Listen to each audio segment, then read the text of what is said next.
그리고 성경 본문에서 빗나가지 마라. 몇 번을 읽고 하나님이 내게 주시는 메시지가 무언가 그걸 잡아가지고 그것이 주제가 되는 것이죠. 제목도 거기에서 나와야 되고 그래서 성경 본문에서 절대 빗나가지 마라. 그리고 원포인트 설교를 하라. 주제를 여러 잡으면 산만해지니까 한 가지만 잡고 달려가라. 그리고 알기 쉬운 설교를 하라. 초등학교 4학년 아이가 이해할 수 있는 설교, 알기 쉬운 설교, 그리고 재미있는 설교를 하라. 또 감동적인 설교를 하라. 좋은 예화나 간증을 통해 감동을 주라. 그리고 삶에 적용하도록 하라. 이 말씀을 듣고 어떻게 살라는 건지 확실한 메시지가 있어야 됩니다. 그리고 영혼 구원에 초점을 맞추라. 특별히 낮 예배는 구도자에게 초점을 맞추는 설교. 오늘 교회 처음 나오니까 듣고 내가 예수 믿어야 되겠구나 결단할 수 있는 설교가 되도록 영혼 구원에 초점을 맞추는 설교. 그리고 결론을 전도해 두라. 하나님 말씀 이렇게 말씀하시므로 그 말씀을 전하는 것이 교회와 성도의 사명이다. 그리고 하나님 아버지의 마음으로 전해라. 아버지 같으면 이 말씀을 어떻게 전할까? 자녀들에게 상처를 싸매어주고 위로하고 격려해주고 용기를 주는 메시지. 그리고 설교를 길지 않게 하라. 30분 정도 그 이내에 하는 것이 좋다. 너무 긴 설교를 하면은 짜증이 납니다. 그리고 설교를 자꾸 설명하려고 하지 마. 설명을 길게 하면요 아주 실증이 납니다. 설교를 길게 하지. 그리고 설교학 강의, 박사님 목사님 설교 가운데, 설교학 강의 가운데 오늘 제스처에 대해서 생각해 보겠습니다. 제스처는 가능한 제스처는 미리 준비하라. 훈련을 통해서 나와야 한다. 뭐 이렇게 손을 낸다든지, 뭐 손가락을 이렇게 위로 쳐준다든지 이런 걸 미리 준비를 하는 것이 좋다. 훈련을 통해서 자연스럽게 이렇게 제스처를 취할 수 있도록 하라. 되는 대로 하지 말라. 그냥 목표도 없이 막 되는 대로 막 이러면 혼란이 되죠. 너무 많이 하지 말라. 제스처를 뭐 그냥 모든 말할 때마다 자꾸 이렇게 하면은 혼란이 돼요. 그리고 같은 제스처를 반복하지 말라. 똑같은 제스처가 계속 나오면 좀 실증이 나죠. 그리고 기본법에 익숙하라. 제스처를 어떤 때 사용해야 될 것인지 이런 걸 좀 잘 연구할 필요가 있습니다. 제스처보다는 말이 약간 앞서는 것이 좋다. 말이 약간 앞서서 말하면서 이렇게. 그리고 제스처는 꼭 해야 되고 한다고 할 때만 해야 한다. 아무 때나 막 그냥 제스처를 쓰면 혼란해집니다. 얼굴 표정도 제스처다. 인위적으로 조작한 듯 하지 마라. 얼굴 표정도 제스처가 되시는 것이죠. 웃는 표정, 우는 표정, 이런 것들이 제스처가 되시는 것이죠. 제스처의 필요성, 설교는 온 인격을 통해서 말씀해야 한다. 이 제스처는 나의 온 몸을 통해서 하고 있는 것이죠. 그리고 어느 정도 배우기가 있어야 한다. 이 설교자는 어느 정도 배우기가 있어야 돼. 배우가 연기하듯이 이렇게 연기가 좀 돼야 되지. 너무 딱딱하게 서가지고 무슨 읊조리듯 하면 안 된다.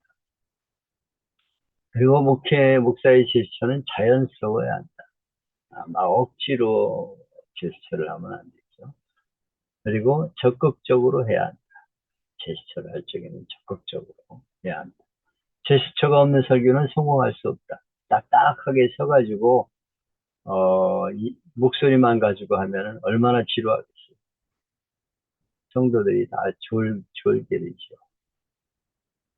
제스처가 어느 정도 있어야 그 설교가 성공할 수 있다. 설교를 위한 기계장치, 전충용 앰프는 안 된다. 전충용 앰프를 사용하면 소리가 제대로 전달될 수가 없습니다. 막 에코가 들어가고 뭐 여러 가지 상황이 안기 때문에 설교용 전축을 앰프를 사용해야 되죠. 스피커의 방향을 잘 조절해야 된다. 말하는 자와 스피커가 일치해야 한다. 설교와 말하는 자의 스피커가 일치해야 된다. 그리고 한 곳에서 들려줘야 여러 군데서 들리면 안 되죠. 그리고 육성과 같은 음양, 같은 음질로 들려야 한다. 내가 지금 말하고 있는 거와 같은 음양, 같은 음질로 들려야 한다. 마이크와 입과 거리는 적당한 거리가 돼야 한다. 너무 가까우면 바람 소리가 훅훅 들어가서 안 되게 되죠. 그래서 적당하게 조절을 해가면서 이렇게 말할 수 있어야 됩니다. 상당히 중요한 겁니다. 이 설교자에 있어서 스피커와 이 말하는 것들은 굉장히 중요한 거니까 신경을 써서 가능하면 좀 소리가 잘 들릴 수 있는 그런 앰프를 좀 마련을 해서 하면 좋겠습니다. 우리 콩깍지교회가 내가 옛날에 샀던 거 처음 시작할 적에 낙원상가에 가가지고 20만 원 주고 샀던 걸 가지고 하니까 안 되더라고 잘. 그래서 얼마 전에 우리 하늘교회 음향 전문가가 와서 손을 봐줬어요. 자기가 직접 사가지고 와서 설치를 해줬습니다. 지금 훨씬 나아졌어요. 사실 뭐 조그만 예배당 안에서 이 앰프 시설이 잘 될 수가 없죠. 근데 여러분 교회에서는 어떻게든지 최대한 잘 들릴 수 있는 앰프를 사용해서 소리가 잘 전달될 수 있도록 그렇게 하시기 바랍니다. 이번 주 본문은 마가복음 1장의 내용이죠. 그래서 하나님의 아들 예수 그리스도의 복음의 시작이다. 이러면서 이사야 선지자를 위에 글을 인용해 가지고 내가 앞서서 내 길을 예비하라고 이렇게 외칠 것이다. 그런데 바로 세례 요한이 예수님에 대해서 전하는 내용이 마가복음 1장에 나옵니다. 요약을 해보면 본문은 예수님이 사역을 하시기 전 세례 요한이 광야에서 예수님에 대한 복음의 시작을 알릴 말씀이죠. 요한은 자기를 따르는 이들에게 주의 길을 예비하라, 예배하라가 아니고 예비하라 이렇게 외쳤습니다. 길을 닦아야 산업이 발달하고 세상이 발전하듯이 마음을 바로하고 예수님을 맞이하도록 회개하는 일이 우선이다. 너희가 우리를 구원하러 오신 예수님을 맞이하도록 너희 마음의 길을 닦아라 이렇게 선포한 내용입니다. 예수님을 기다리는 대림절에 우리의 잘못된 마음을 회개하고 주님을 맞이하도록 우리의 마음을 잘 준비하는 성탄절이 되는 것이 이번 주 메시지가 되겠습니다. 아래 내가 이 본문을 가지고 설교한 내용과 또 유사 본문 다른 누가복음의 설교 한 편을 실어놨습니다. 그리고 다른 분들의 설교를 몇 편 실었습니다. 이거는 2011년에 설교한 내용인데요. 주의 길을 예비한 사람 이런 제목으로 설교를 했었습니다. 동영상은 영국의 누에모역을 폐지시킨 윌퍼포스라고 하는 사람에 대해서 이제 동영상을 보여주면서 사명의 중요성을 깨우치는 그런 시간이었고요. 여기에 제가 서두는 마가의 이야기를 하기 위해서 마가가 실수했지만은 이렇게 마가복음을 쓰는 저자가 되었다 하는 내용을 하기 위해서 이 내용을 지금 앞에다 놓습니다. IBM 회사에 장래가 촉망되는 한 젊은 중역이 있었습니다. 그는 의욕적으로 위험 부담이 높은 투자를 감행했다가 투자에 실패하고 말았습니다. 그 바람에 IBM 회사는 1,000,000불이라는 거금을 날렸죠. 그는 IBM사의 창업자이며 40년 동안 회사를 이끌었던 톰 왓슨 시니어의 사무실로 호출을 받았어요. 실패에 대한 죄책감과 두려움에 휩싸인 그는 왓슨이 말하기도 전에 떨면서 이렇게 말했습니다. 회장님, 저희 사임 때문에 부르셨습니까? 제사표를 여기 가져왔습니다. 그러니까 왔으니 젊은 중역을 바라며 이렇게 말합니다. 자네 지금 농담하나? 나는 자네를 교육시키는데 1,000만 원불을 투자했네. 그렇게 엄청난 돈을 투자했더니 뭐 사표라고? 내가 그렇게 돈 많은 사람인 줄 아나? 나는 자네의 사표를 받아들일 만한 여력이 없네. 이렇게 그 1,000만 원 손해본 게 오히려 그를 교육시킨 거다. 이렇게 말하면서 그를 포용해가지고 실패를 회복하게 되었다 하는 그런 이야기입니다. 요거는 다른 데서도 여러분이 인용해서 실패를 포용할 수 있는 마음 이런 데 활용하시면 좋은 예화가 될 수 있습니다. 뭐 한번 잘못했다고 막 책망하고 지적하고 막 이러면은요 주눅이 들게 되죠. 근데 그를 이해하고 용서하고 다시 품어주게 될 때 충성된 일꾼이 될 수 있는 것이죠. 우리가 살다 보면 이런저런 실수할 때가 있습니다. 믿지 않는 세상뿐 아니라 예수 믿고 구원받은 크리스찬도 실수합니다. 그럼에도 불구하고 주님은 우리를 포기하지 않으십니다. 비록 우리가 엄청난 실수를 했어도 주님은 IBM의 톰 왓슨처럼 우리를 용서하시고 새로운 기회를 주시고 일하시기를 원하십니다. 성경에 보면 요나, 베드로 다 실수한 사람이죠.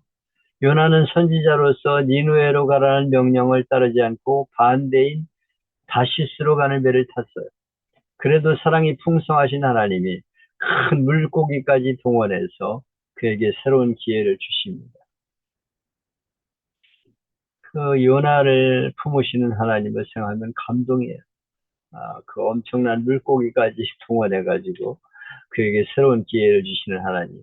하나님은 우리의 실수를 그렇게 용납하시면서 품어주시고 다시 기회를 주시는 하나님이시다. 베드로는 주님을 3번이나 부인하고 주님 마음을 아프게 했지만 주님이 그를 용서해 주시고 밤새도록 그물을 내렸지만 한 마리 고기도 잡지 못한 그에게 직접 찾아가서 위로하고 다시 기회를 주시죠. 그래서 떡과 고기를 구워가지고 이걸 먹으라 그러면서 내 양을 먹이라 이렇게 다시 부탁하셨습니다. 우리가 읽은 본문을 기록한 마가라는 사람도 과거 한때 실수를 했죠. 그는 바울과 바나바 1차 선교여행에 동행했어요. 그런데 그는 부유한 집에서 자라서 그런지 힘든 선교여행을 감당하기 어려워서 중도 포기하고 예루살렘으로 돌아갔습니다. 사실 마가의 다락방이라고 하는 것은 우리가 현장에 가보면 엄청난 집입니다. 그때 당시 그렇게 120명이 모여서 기도할 정도로 이렇게 다락방이 컸다는 것은 굉장한 부자였다는 얘기예요. 그래서 이렇게 고생 안 하고 자란 마가가 선교여행을 감당할 수가 없어서 그냥 도망쳐 버렸어요. 나 못합니다. 그리고 내뺐습니다. 마가가 젊은 사람인데 짐도 가지고 갔고 막 이랬을 텐데 도망가 버리니까 얼마나 실망했겠습니까? 마가는 인간적으로 배신자고 사역자로 실패한 사람이라고 할 수 있죠. 근데 마가는 변화가 되었어요. 나중 바울이 감옥에 갇혀 쓴 골로새서 4장 10절을 보면 나와 함께 갇힌 아리스다고와 바나바의 생질 마가가 너에게 문안한다. 이렇게 돼 있어요. 그러니까 바울이 너는 같이 갈 수가 없어. 그리고 2차 전도여행에 누가와 마가가 떠나게 되고 사도 바울은 다른 사람을 데리고 떠나게 되는데 그를 포용한 것을 볼 수가 있어요. 바울이 감옥에 갇힐 때 그 옆에서 그를 도와준 것으로 나타나 있습니다. 필레몬서에서는 나의 동역자 마가라고 기록되어 있어요. 사도 바울이 감옥에서 최후 편지 디모데후서를 쓸 때 마가를 데리고 오라. 그가 나의 일에 유익하다. 이렇게 말씀했어요. 이 말씀을 보면 우리는 마가가 변했다는 걸 알 수가 있어요. 마가는 선교를 중도 포기할 만큼 문제가 있는 사람이었지만 변화가 되어서 바울을 도와 많은 사역을 감당했다는 걸 볼 수가 있습니다. 그래서 우리는 우리 자신도 실수할 수 있고 연약하지만은 주님이 우리를 다시 불러 쓰신다 하는 것을 기억해야 되고요. 또 우리가 같이 동역하는 동역자의 실수 이런 것들을 용납할 수 있는 마음이 우리에게 필요합니다. 사실 목회를 하다 보면 별 사람 다 있어요. 그런데 그것들을 우리가 용납하고 실수를 포용하게 될 때 그를 좋은 일꾼으로 세울 수 있죠. 제가 이렇게 목회를 하면서 보면 별 인간이 다 있어. 그래가지고 아주 어, 목회하면서 상당히 힘든 경우를 많이 봅니다. 제가 그 전에 얘기했죠. 아, 교인들 신방도 안 하고 맨날 책상 앞에만 붙어 있어서 교인들이 그 목사님 좀 신방 좀 하게 해달라고. 왜 우리 가정이 어려운데 돌아보지도 않고 사무실만 있냐 그래가지고 내가 아침 예배 드리고 남으라고 그래가지고 성도들이 이렇게 신방을 요청하니까 결석자들 방문하고 어려운 일 있으면 같이 찾아가 봐라 그랬더니 내 앞에다 성경책을 탁 내던지면서 문을 열고 나가버리는 거예요. 기가 막혔습니다.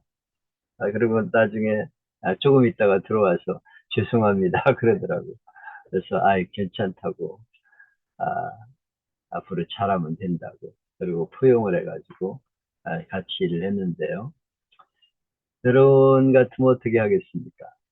이 자식 이거 어디 건방지게 오늘 당장 나가 그러고 내쫓겠죠? 아마 웬만한 목사들 그렇게 많이 할 거예요. 뭐 포용이 없어요. 그냥 내쫓아버려. 근데 이런 일들을 우리가 포용하면서 이렇게 잘 같이 협력하게 나갈 때 그것이 목회다. 그런 생각을 합니다. 나는 부교육자들한테 그래요.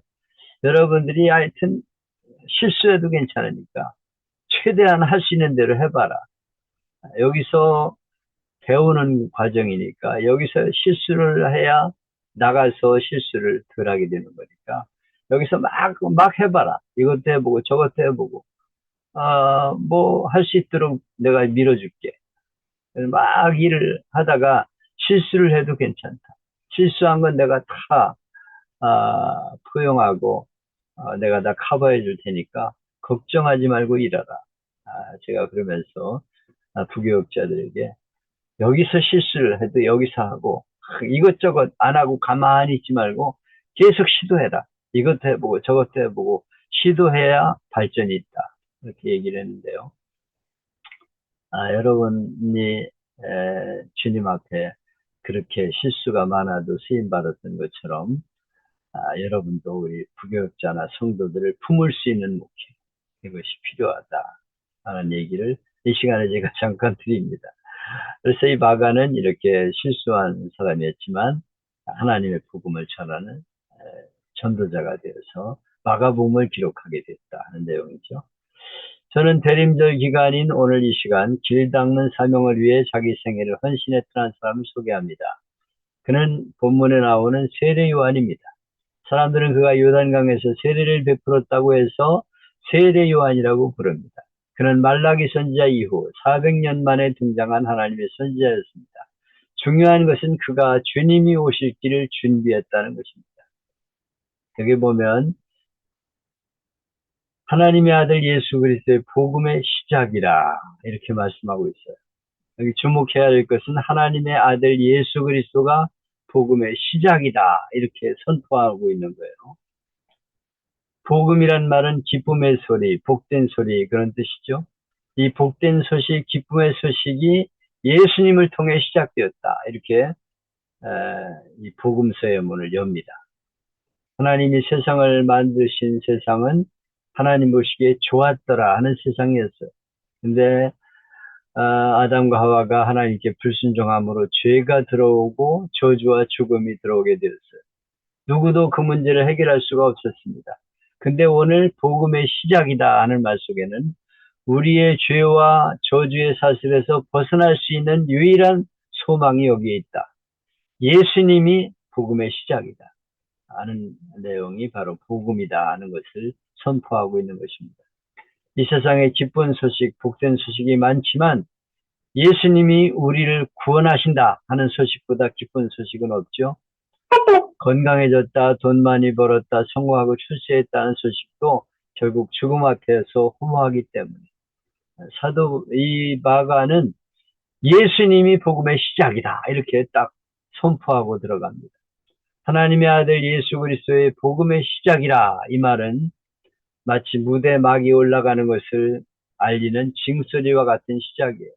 마가복음은 하나님의 아들 예수 그리스도의 복음의 시작이다 이렇게 꽝 하고 장엄한 선언을 하면서 예수님의 생애를 소개하고 있어요. 그래서 여기 기쁜 소식이 있다 이러면서 그 소식이 바로 예수님이시다 이렇게 선포하며 들어가는 것을 보게 됩니다. 예수님이 인류의 가장 기쁜 소식이고 복된 소식이라는 거예요. 성경에 보면 첫머리에 태초에 하나님이 천지를 창조하시니라 그러면서 시작하죠. 꽝 하고 징을 치면서 구약의 문이 쫙 열립니다.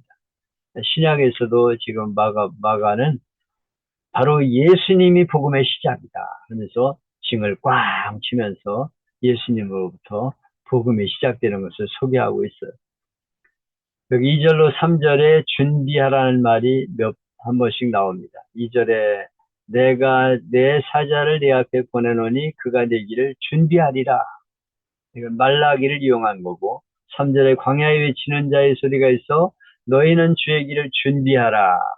이 말씀은 이사야 40장을 인용한 것입니다. 마가는 예수님의 복음을 준비한 세례 요한을 출발점으로 잡고 있어요. 세례 요한이 지금 나타나서 복음의 시작을 알렸다는 거예요.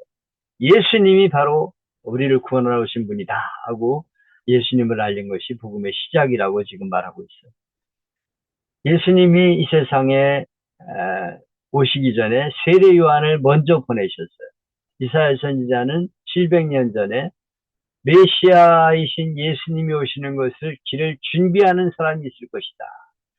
그의 길을 미리 닦아놓을 것이다. 이렇게 예언했어요. 그 예언대로 요한은 지금 세례 요한을 말하면서 이 세례 요한이 예수님의 길을 준비하러 온 사람이다 하고 이렇게 세례 요한을 소개하고 있는 것을 보게 됩니다. 세례 요한은 어떻게 예수님의 길을 준비했습니까? 여기 3절에 보면 그의 오실 길을 곧게 하라. 곧게 하라고 말하고 있어요. 다시 말하면 대로를 닦으라 그런 말입니다. 비틀어진 길, 삐딱한 길, 높은 길 이거를 닦아가지고 대로를 준비하라. 예수님을 맞이할 준비를 하라. 이렇게 세례 요한이 선포하고 있어요. 예수님을 맞이하는데 장애물을 모두 걷어내라. 이것이 예수님을 만날 준비인 것을 말씀하고 있습니다.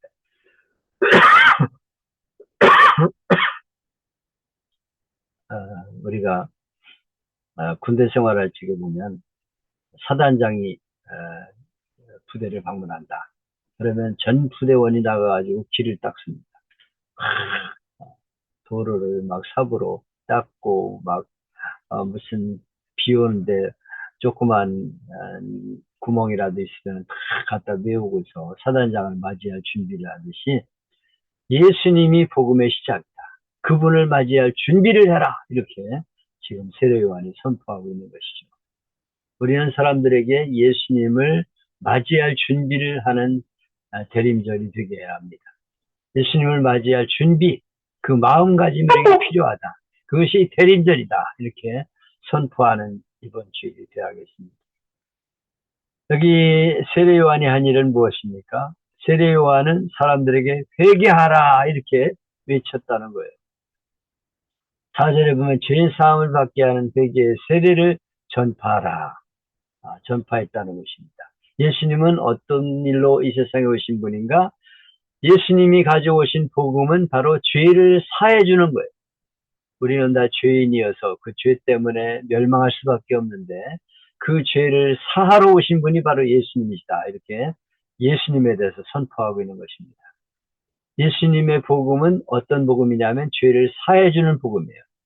우리는 다 죄인이어서 그 죄 때문에 온갖 질고에 시달리고 이 땅에 살면서 온갖 고난을 당하다 죽어서 하나님 심판을 당하게 되는데 예수님이 바로 우리의 죄를 용서하러 사해 주러 오신 분이다 하는 것을 선포한 것이 바로 복음입니다.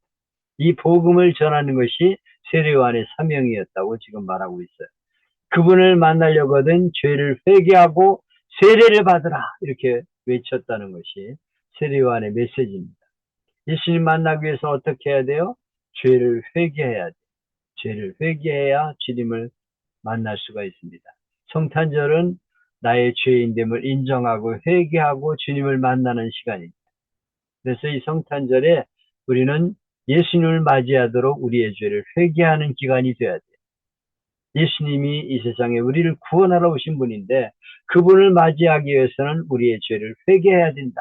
그래서 이 성탄절이 주님을 맞이할 수 있도록 죄사함을 얻게 하는 그런 기회가 되는 기간이 되어야 합니다.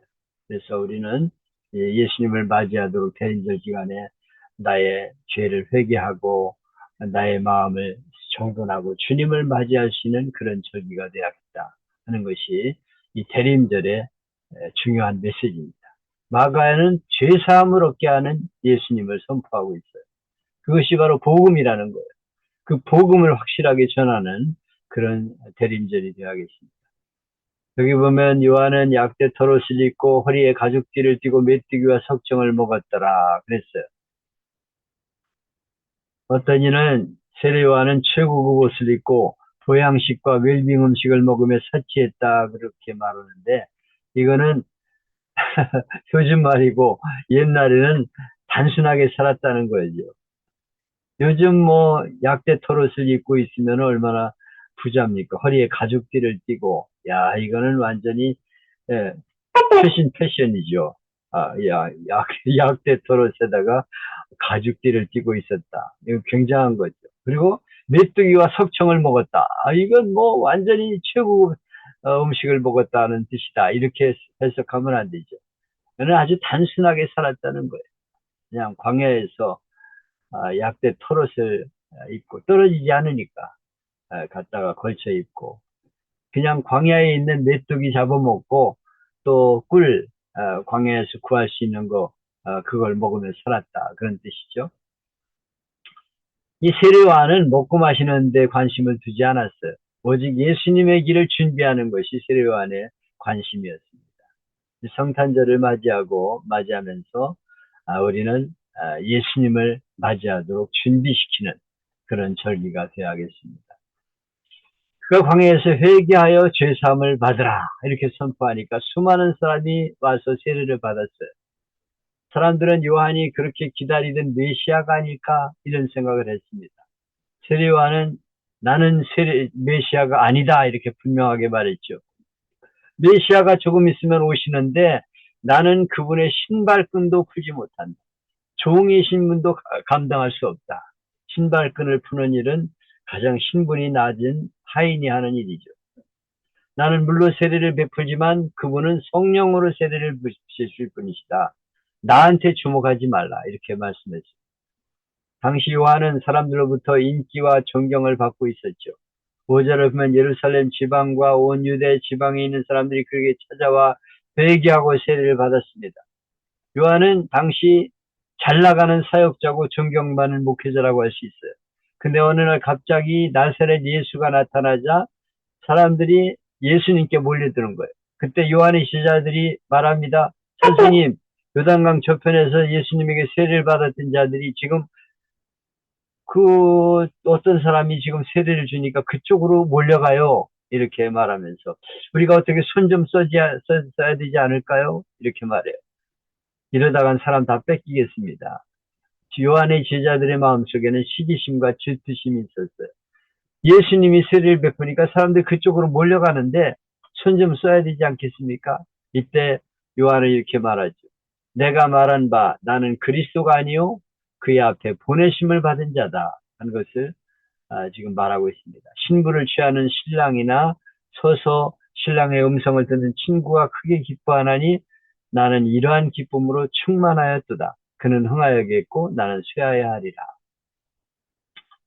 예수님은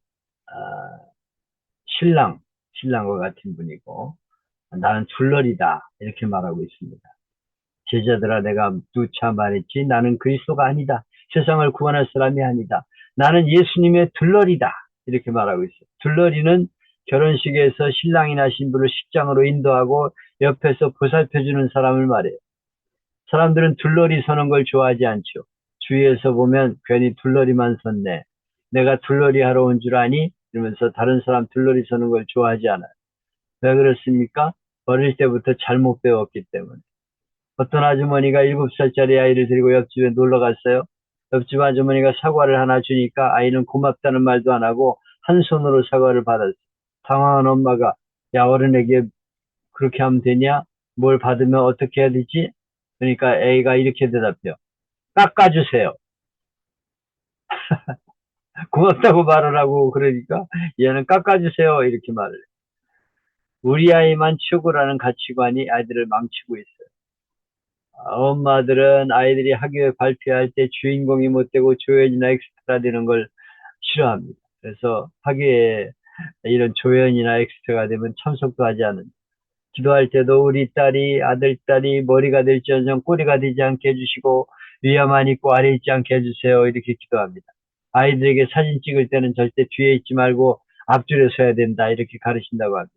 그래서 나이 들어서도 다른 들러리 서는 걸 좋아하지 않아요. 근데 본문에 보면 요한은 들러리 되기를 좋아했어요. 당시 많은 백성과 사람들에게 존경을 받았던 요한이 내가 주인공이 아니라 예수님이 주인공이다. 나는 그분의 둘러리다 이렇게 밝히고 있어요. 그리고 라이벌 생긴 것 때문에 걱정하고 근심한 게 아니라 오히려 둘러리 되는 기쁨으로 충만하다고 고백합니다. 이것이 세례요한의 위대함이죠. 그는 자기 위치를 분명히 한 사람입니다. 비록 많은 사람에게 세례를 주고 400년 만에 등장한 선지자다. 백성의 존경과 사랑을 받고 있었지만 나는 그리스도가 아니다. 나는 쇠하겠고 예수님이 흥해야 된다. 예수님이 흥할 때 나는 기쁘다. 이렇게 고백했어요. 예수님은 이런 요한을 어떻게 평가했습니까? 누가복음 7장에 보면 내가 너에게 말하노니 여자가 낳은 자 중에 요한보다 큰 자가 없도다. 그러나 하나님의 나라에서는 극히 작은 자라도 그보다 크니라.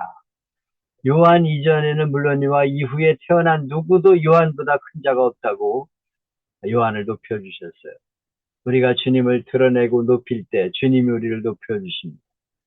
주님이 주인공이고 내가 엑스트라라는 마음으로 살아갈 때 주님이 우리를 높여주시는 거예요. 요한처럼 예수님만 자랑하고 예수님만 높이는 우리가 되어야 할 것입니다. 그런데 요즘 보면은요, 예수님보다 내가 더 높아지는 목회자들이 많이 있는 것 같아요. 그분을 높이고 나는 둘러리가 돼야 되는데 내가 주인공이고 주님은 저 밑에 있는 둘러리로 생각하는 그런 목회자들이 많이 있어요. 여러분 목회하면서 행여 교만한 마음을 갖지 않기를 바랍니다. 요한처럼 그분이 주인공이시고 저는 둘러리입니다. 그분은 흥하여야 되겠고 나는 그분의 힘듦에도 감당할 수가 없습니다. 이런 마음으로 늘 주님을 높이는 겸손한 목회자들이 될 수 있기를 바라요. 그리고 그런 마음을 가르치는 그런 우리가 되어야 합니다. 성도들에게 주님을 높이고 주님을 자랑하고 주님을 내 둘러리가 되는 것을 기쁨으로 생각하는 그런 자세를 가르쳐야 합니다. 오늘 우리가 사는 시대에도 요한처럼 길 닦는 사람이 필요하죠. 미국은 그 힘이 고속도로에서 나온다는 말이 있어요.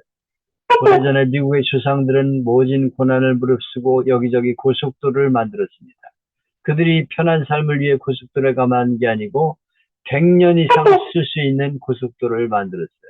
지금 후손들이 열매를 먹고 있죠. 후손들이 빵빵 뚫린 고속도로를 혜택을 입고 있습니다. 오늘 우리나라도 고속도로가 닦여가지고 나라가 부흥한 거예요. 고속도로 왜 만드느냐 그러면서 막 길바닥에 들어놓은 지도자들이 있었는데요. 참 안타까운 일입니다. 정말 길을 닦는 자세가 필요해요. 길을 닦는 사람이 필요합니다. 그래서 길 가는 사람 무섭지 않지만 길 닦는 사람 무섭다 그런 말을 합니다. 길 닦는 일은 쉽지 않죠. 막 고통스러워요. 길을 닦고 막 일하는 건 쉽지 않습니다. 그러나 길을 닦는 사람이 있을 때 거기에 많은 사람이 혜택을 입게 되는 것이죠. 언더우드 선교사는 122년 전 1885년 한국에 발을 디뎠어요.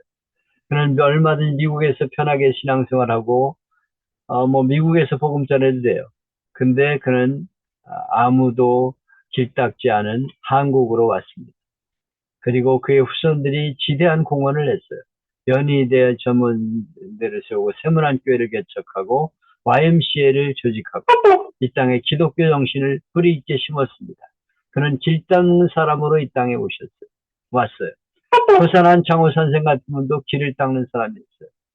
그는 민족교육이 나라가 살 길이다 생각하고 평안도에 정빈학교를 세워서 후배를 교육시키고 지도자를 양성했습니다.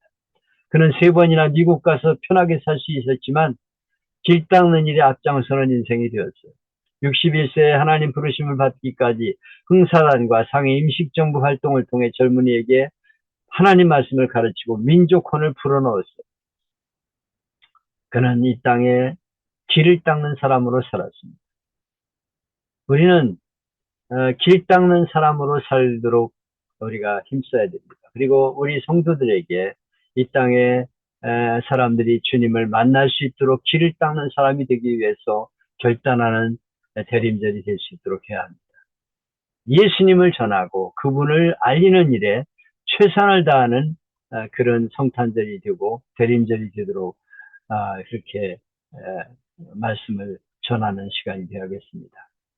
어느 교회나 어느 사회나 두 종류의 사람이 있죠. 길 닦는 사람이 있고 길을 편하게 걸어가는 사람이 있어요. 우리는 세례 요한처럼 길을 닦는 사람이 되어야 합니다. 이건 힘들고 어려운 일이죠. 그렇지만 우리가 열심히 길을 닦을 때 여자가 낳은 자 중에 가장 큰 자라는 평가를 받았어요. 길을 닦는 것은 눈물 흘리며 씨를 뿌리는 것 같습니다. 그러나 씨를 뿌리면 단을 거두는 것처럼 우리가 길을 닦을 때 우리 다 열매를 먹지만은 많은 사람이 주님을 만나게 되는 것이죠.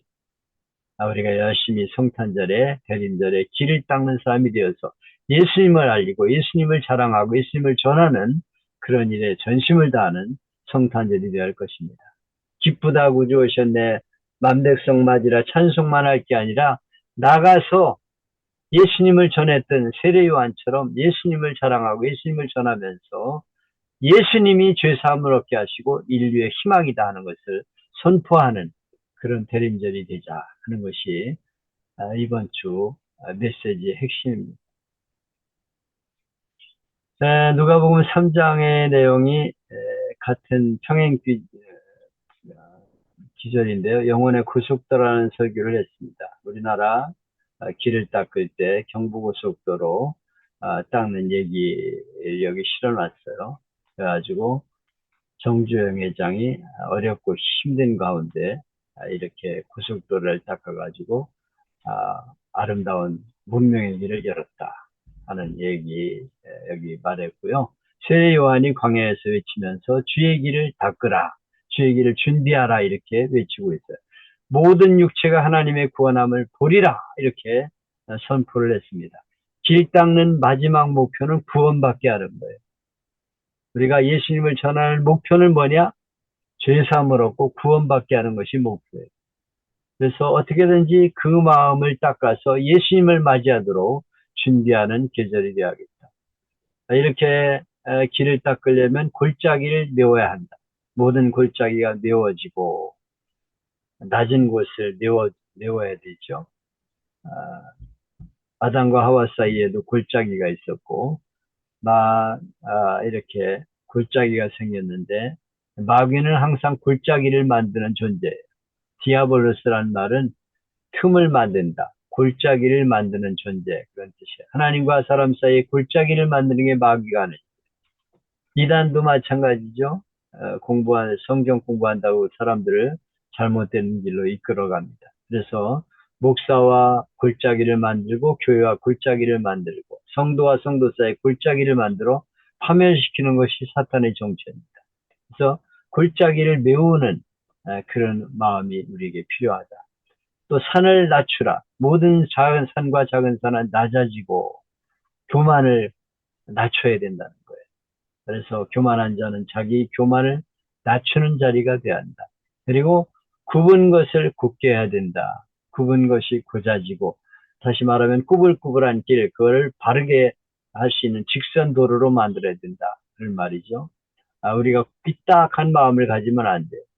그래서 신앙생활도 삐딱한 마음을 가지고 하면 안 돼요. 주님을 올바로 모실 수 있는 마음이 필요하다. 그래서 또 험한 길을 평탄하게 하라. 그랬는데 길도 평탄하게 닦아야 됩니다. 우리가 이렇게 잘못된 마음, 잘못된 길을 닦아서 주님을 영접할 수 있는 그런 절기가 되어야겠다. 성탄절에 여기서 요한은 누가복음에서는 너희가 나누며 살아야 된다 하는 것을 말하고 있고요. 또 정직하게 살라 하는 걸 말하고 있고, 주어진 것에 만족해라 이렇게 말씀하고 있어요. 다시 말하면 너의 죄를 회개하고 주님을 맞아야 한다 하는 것을 누가복음에서는 선포하고 있습니다. 세례 요한의 선포입니다. 이번 주에 우리가 주님을 맞이하기 위해서 어떤 마음을 가져야 될 것인가? 주님을 맞이할 준비를 해야 된다. 우리의 마음가짐을 준비해야 된다. 주님을 맞이하도록 우리 잘못됨을 하나님 앞에 회개하고 주님을 영접하고 또 사람들을 주님 앞으로 인도해서 세례 요한처럼 복음을 전해 저들을 구원하는 절기가 될 수 있게 해야 된다 하는 것이 이번 주의 메시지가 되겠습니다. 이번 주에도 은혜로운 시간이 될 수 있기를 바랍니다. 마치죠. 예, 오늘도 수고하셨습니다.